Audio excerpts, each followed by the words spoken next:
નમસ્કાર દોસ્તો, આજે આપણે ક્રિપ્ટોમાં ઇથેરિયમના ચાર્ટનું લાઈવ એનાલિસિસ કરીશું. સૌથી પહેલાં આપણે આવી જઈશું વન ડેમાં.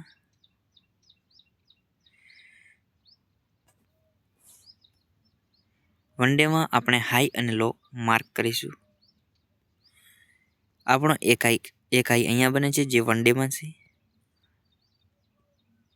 અને આપણો લો રહેશે અહીંયા.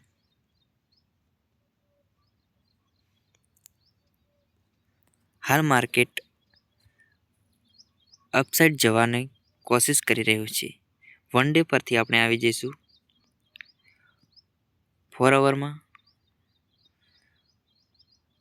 4 અવરમાં માર્કેટ એક અહીંયા આગળ આપણને સ્વિંગ જોવા મળે છે, તો આપણે અહીંયા પણ હોરિઝોન્ટલ લાઈન દોરી લઈશું. જો આનું બ્રેકઆઉટ આપણને જોવા મળે છે તો આપણે સારું એવું ટાર્ગેટ મળી શકે છે. આપણો આરામથી 100 પોઈન્ટ આસપાસનું ટાર્ગેટ રહેશે અને 20 પોઈન્ટનું એસએલ રહેશે. 4 અવર પરથી આપણે આવી જઈશું 1 અવરમાં. 1 અવરમાં કંઈ ખાસ જોવા મળતો નથી. માર્કેટ કન્સોલિડેશન કરી રહ્યું છે. જે 4 અવરમાં આપણને જોવા મળતું હતું એ જ આપણને 1 અવરમાં જોવા મળે છે. અહીંયા પણ આપણને 33 પોઈન્ટ જેવા મળે છે, એટલે અહીંયા પણ આપણે ટ્રેડ નહીં લઈએ.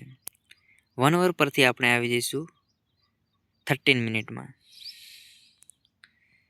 13 મિનિટમાં પણ કંઈ જોવા મળતું નથી. આપણે અહીંયાથી એક ટ્રેડ ડાઉન સાઇડ માટે બનાવી શકીએ છીએ 10 પોઈન્ટના એસએલ સાથે, વધારે નહીં.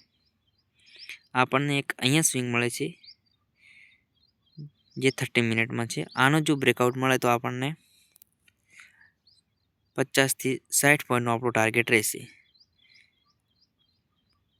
30 મિનિટ પરથી આપણે 3 મિનિટમાં આવી જઈશું, જ્યાં આપણને શું જોવા મળે છે જોઈશું.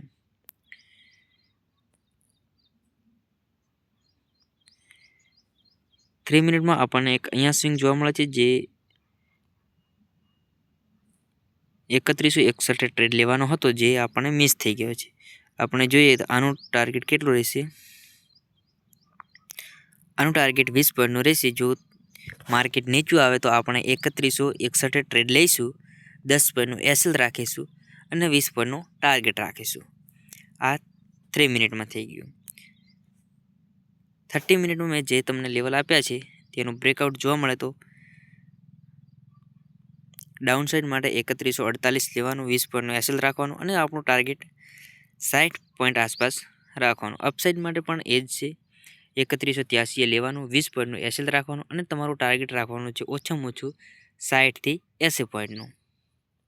આવા જ એનાલિસિસ માટે સબસ્ક્રાઈબ કરો આપણી ચેનલ ધનયાત્રા કેપિટલને. જો તમે હજુ સુધી આપણી ચેનલ સબસ્ક્રાઈબ ન કરી હોય તો સબસ્ક્રાઈબ કરવા વિનંતી. આજ માટે બસ આટલું જ. હવે જોઈએ કેટલું બ્રેકઆઉટ મળે છે અને કેટલા પોઈન્ટ આપણે કેચ કરી શકીએ છીએ. ધન્યવાદ.